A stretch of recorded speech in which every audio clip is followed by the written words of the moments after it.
ಮೋದಿ ಸರ್ಕಾರದ ವೈಫಲ್ಯವನ್ನು ಇವತ್ತು ರಾಷ್ಟ್ರೀಯ RSSನ ನಾಯಕರುಗಳೇ ಒಪ್ಪಿಕೊಂಡಿದ್ದಾರೆ. ಅಮೆರಿಕದ ಒತ್ತಡಗಳಿಗೆ ನಾವ್ಯಾಕೆ ಮಣಿಬೇಕು?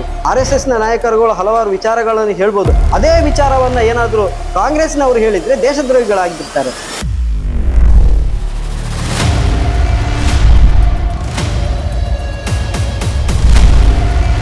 ಭಾರತದಲ್ಲಿ ನಮ್ಮ ಭಾರತದ ವಿರೋಧ ಪಕ್ಷಗಳು ನಮ್ಮನ್ನು ಅಪಹಾಸ್ಯ ಮಾಡ್ತಾ ಇದೆ.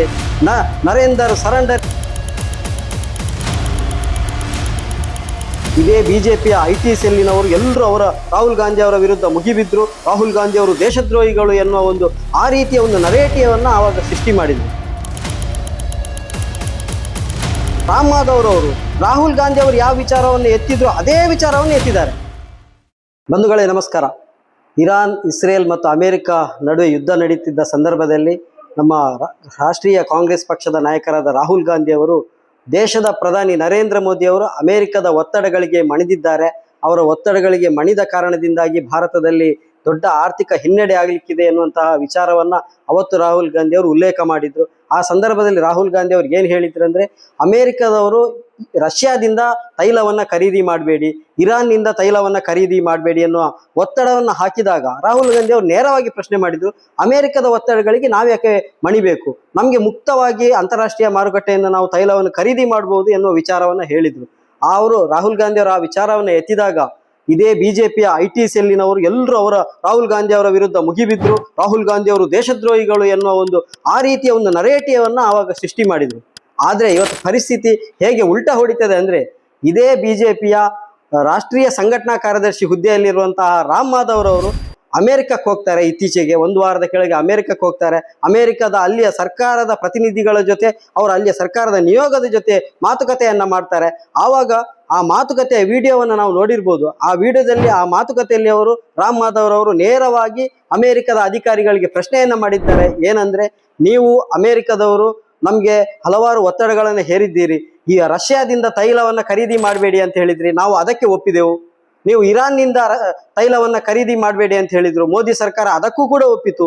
ನೀವೀಗ ನಮ್ಮ ವಿರುದ್ಧ ಸಿಕ್ಕಾಪಟ್ಟೆ ತೆರಿಗೆಯನ್ನು ಹಾಕಿದ್ರಿ, ಸಿಕ್ಕಾಪಟ್ಟೆ ಟ್ಯಾರಿಫನ್ನು ಏರಿಸಿದ್ರಿ, ನಾವು ಅದಕ್ಕೂ ಕೂಡ ಒಪ್ಪಿದೆವು. ನಿಮ್ಮ ಒತ್ತಡಗಳ ಕಾರಣದಿಂದ, ನಿಮ್ಮ ಎಲ್ಲ ಒತ್ತಡಗಳಿಗೆ ನಾವು ಒಪ್ಪಿದ ಪರಿಣಾಮವಾಗಿ ನಮಗೆ ಭಾರತದಲ್ಲಿ ನಮ್ಮ ಭಾರತದ ವಿರೋಧ ಪಕ್ಷಗಳು ನಮ್ಮನ್ನು ಅಪಹಾಸ್ಯ ಮಾಡ್ತಾ ಇದೆ.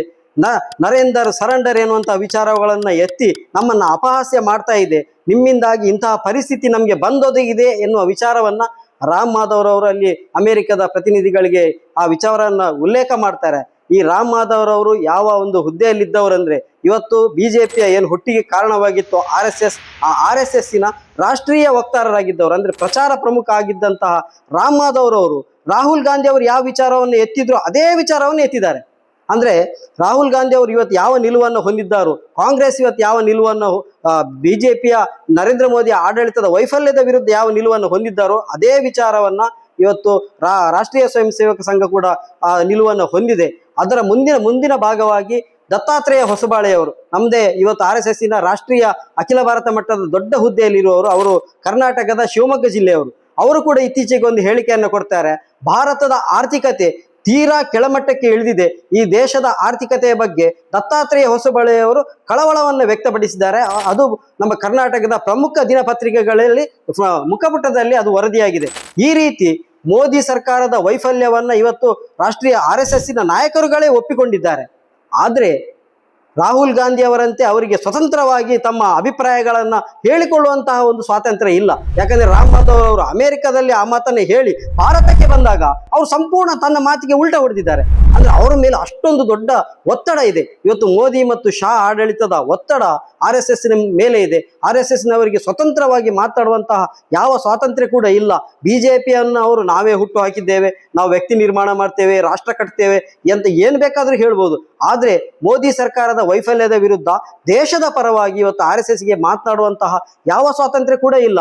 ಇತ್ತೀಚೆಗೆ ದತ್ತಾತ್ರೇಯ ಹೊಸಬಾಳೆ ಅವರು ಇನ್ನೊಂದು ವಿಶೇಷವಾದಂತಹ ಹೇಳಿಕೆಯನ್ನು ನೀಡಿದ್ದಾರೆ. ಅದೇನಂದ್ರೆ ನಮ್ಮ ಪಕ್ಕದ ರಾಷ್ಟ್ರ, ನಮ್ಮ ಸಾಂಪ್ರದಾಯಿಕ ಶತ್ರು ರಾಷ್ಟ್ರ ಅಂತ ಹೇಳ್ತೇವೆ ಪಾಕಿಸ್ತಾನ, ಅದರ ಜೊತೆಗೆ ನಾವು ಮಾತುಕತೆಯನ್ನ ಮಾಡಬೇಕು, ಅದರ ಜೊತೆಗೆ ನಾವು ವ್ಯವಹಾರವನ್ನ ಮಾಡಬೇಕು, ಅದರ ಒಂದು ಕಿಟಕಿಯ ಬಾಗಿಲನ್ನ ತೆರೆದಿಡಬೇಕು. ಅಂದ್ರೆ ಪಾಕಿಸ್ತಾನದ ಜೊತೆ ನಮ್ಗೆ ಮಾತುಕತೆ ಆಗ್ಬೇಕು, ವ್ಯಾಪಾರಗಳು ಆಗ್ಬೇಕು ಎನ್ನುವಂತಹ ನಿಲುವನ್ನ ಇವತ್ತು RSS ನ ನಾಯಕರಾದ ದತ್ತಾತ್ರೇಯ ಹೊಸಬಾಳೆ ಅವರು ಬಹಿರಂಗವಾಗಿ ಹೇಳಿದ್ದಾರೆ. ಈ ರೀತಿ ಇವತ್ತೇನು RSS ನ ನಾಯಕರುಗಳು ಹಲವಾರು ವಿಚಾರಗಳನ್ನು ಹೇಳ್ಬೋದು, ಅದೇ ವಿಚಾರವನ್ನ ಏನಾದ್ರು ಕಾಂಗ್ರೆಸ್ನವರು ಹೇಳಿದ್ರೆ ದೇಶದ್ರೋಹಿಗಳಾಗಿರ್ತಾರೆ. RSS ನವರು ಹೇಳಿದ್ರೆ ಅವರ ಮಾತನ್ನು ಎತ್ತದಂತಹ ಒಂದು ಪರಿಸ್ಥಿತಿ ಮಾಡುವಂತಹ ಎಲ್ಲ ಸರ್ವಾಧಿಕಾರಿ ಧೋರಣೆಯನ್ನು ಇವತ್ತು ಮೋದಿ ಸರ್ಕಾರ ಮಾಡ್ತಾ ಬಂದಿದೆ. ಒಟ್ಟಿನಲ್ಲಿ ಈ ದೇಶದ ಪರವಾಗಿ ಧೈರ್ಯವಾಗಿ ನಿರಾತಂಕವಾಗಿ ಧ್ವನಿ ಎತ್ತುವಂತಹ ಯಾವುದಾದ್ರೂ ನಾಯಕರಿದ್ರೆ ಅದು ಕೇವಲ ರಾಹುಲ್ ಗಾಂಧಿ ಅವರು ಮಾತ್ರ, ಕೇವಲ ಕಾಂಗ್ರೆಸ್ಸಿನ ನಾಯಕರುಗಳು ಮಾತ್ರ. ಒಟ್ಟು ದೇಶ ಉಳಿಬೇಕಾದ್ರೆ ಇವತ್ತು ನಾವೆಲ್ಲರೂ ಒಂದಾಗಬೇಕಾಗಿದೆ. ಪಕ್ಷ ಜಾತಿ ಭೇದ ಎಲ್ಲವನ್ನು ಮರೆತು ಇಂತಹದ್ದೊಂದು ಸರ್ವಾಧಿಕಾರಿ ಧೋರಣೆಯ ದೇಶದ ಹಿತವನ್ನ ಬಲಿ ಕೊಡುವಂತಹ ಕೇಂದ್ರ ಸರ್ಕಾರವನ್ನ ಕಿತ್ತೊಗಿಬೇಕಾಗಿದೆ. ಹಾಗಾಗಿ ಈ ವಿಚಾರದಲ್ಲಿ ನಾವೆಲ್ಲರೂ ಒಂದಾಗೋಣ, ದೇಶವನ್ನ ರಕ್ಷಿಸೋಣ. ಎಲ್ರಿಗೂ ನಮಸ್ಕಾರ.